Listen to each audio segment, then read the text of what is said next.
ইউসুফ পাঠানকে জেতানোর জন্য মমতা বন্দ্যোপাধ্যায় আমাকে বলেছিলেন। ঠিক কি বলেছেন আজ হুমায়ুন কবির দেখুন। ইউসুফ পাঠানকে ভোট দেয়, এই ইউসুফ পাঠানকে ভোট দিয়ে জিতানোর জন্য মমতা বন্দ্যোপাধ্যায় আমাকে নির্দেশ দিয়েছিল। তার নির্দেশ কার্যকরী করতে গিয়ে আমি হিন্দু সমাজের মানুষকে বলেছিলাম 1 মে 2024 সন্ধ্যা 7টায়, তার আগে 30 এপ্রিল 2024 24 ঘন্টা আগে উত্তরপ্রদেশের মুখ্যমন্ত্রী যোগী আদিত্যনাথ এসে, যেখানে 70-72% মুসলিমের বাস যে জেলায়, সেই জেলায় এসে তিনি আমার বুকের উপরে দাঁড়িয়ে আমাকে দাঙ্গাবাজ আখ্যা দিয়েছিল। আমাদেরকে উল্টো করে টাঙিয়ে সিধা করার কথা বলেছিল। তার প্রতিবাদ করে তৃণমূলের এইসব জেলার এমএলএ নেতা, অনেক বড় বড় এখন কোঅর্ডিনেটর হয়েছে, তারা কোনোদিন মুখ খুলেনি। এই হুমায়ুন কবিরকে তার প্রতিবাদ করতে হয়েছিল। আমি অনুতপ্ত, দুঃখিত। আমি রাজ্যের মুখ্যমন্ত্রীর কথা রাখতে গিয়ে সেদিন এই হিন্দু ভাইদের মনে যে আঘাত পেয়েছিল, আমি তার জন্য আজকে প্রকাশ্য এই লক্ষ লক্ষ মানুষের সামনে করজোড়ে ক্ষমা চেয়ে নিচ্ছি।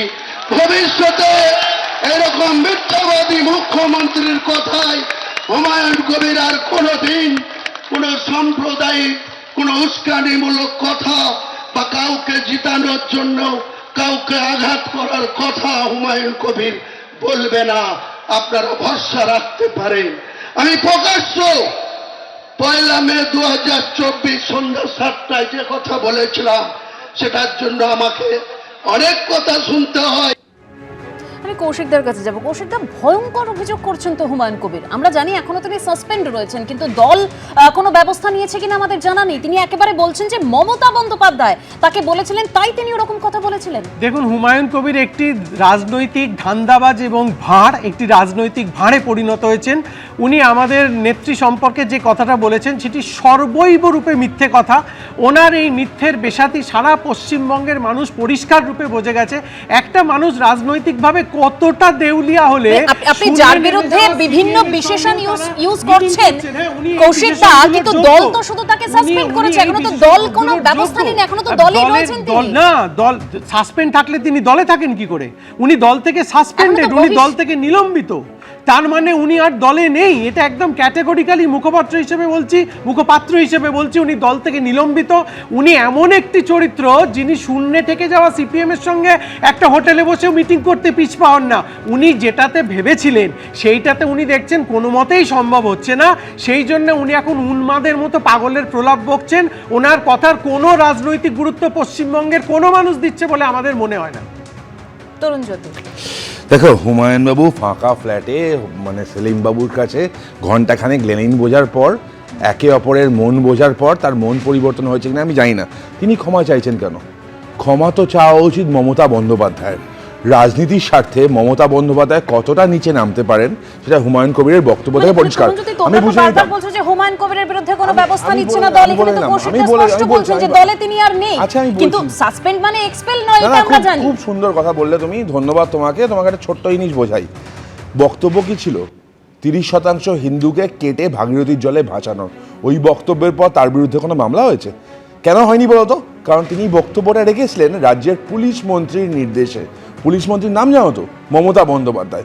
হুমায়ুন কবিরের কথা আজকে আমি বিশ্বাস করতাম না যদি আর কি হুমায়ুন কবিরের বিরুদ্ধে কোনো ব্যবস্থা হতো। ওই বক্তব্যের পর হুমায়ুন কবিরের বিরুদ্ধে কোনো ব্যবস্থা হয়নি। তার কারণ হচ্ছে মমতা বন্দ্যোপাধ্যায়ের নির্দেশে হয়েছে। আজকে ঝুলি থেকে বিড়াল বেরোচ্ছে। হুমায়ুন বাবু আজকে সেলিম বাবুর কাছে আবার বলছে, সেলিম বাবুর সাথে ফাঁকা হোটেল রুমে ঘন্টাখানেক লেলিন বোঝার পর তার মন পরিবর্তন হচ্ছে কিনা আমি জানি না, ইররেলিভেন্ট। আর দাদা এক্ষুনি বলছো না হুমায়ুন বাবু ভাঁড় হতে পারে, হুমায়ুন ভাঁড়। কেসটা কি বলতো? এই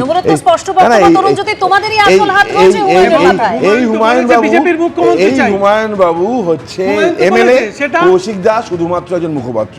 কে কতটা যোগ্য ছিল এটা বোঝা যাচ্ছে।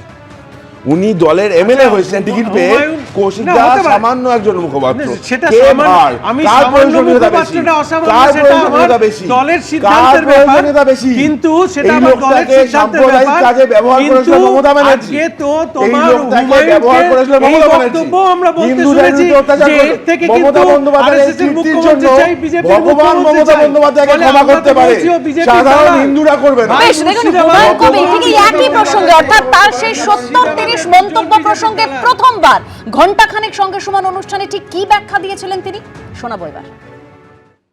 বিজেপি সম্পর্কেও সাম্প্রদায়িক দলটা ব্যবহার করলেন, একাধিকবার সাম্প্রদায়িক শব্দটা বললেন।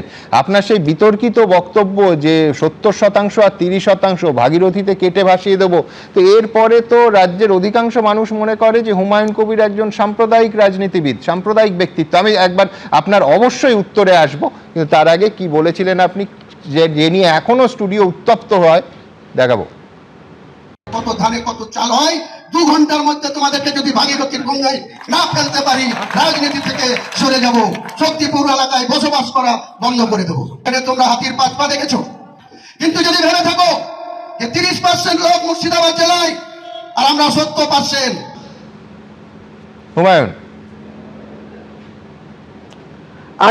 আমি 1 মে 2024 সন্ধ্যা 7টার সময় শক্তিপুর গ্রাউন্ডে এই বক্তৃতাটা রেখেছিলাম। একদম। ওই দিন ঘটনাক্রমে রাজ্যের মুখ্যমন্ত্রী বড়ুয়া একটা জনসভায় এসেছিলেন। আমাকে 4:50 হেলিপ্যাডে ওঠার আগে আমাকে বলেছিলেন যে ইউসুফকে জিতাতে হবে এবং আবু তাহেরকে জিতাতে হবে, তারা হাঁটতে বসেছে।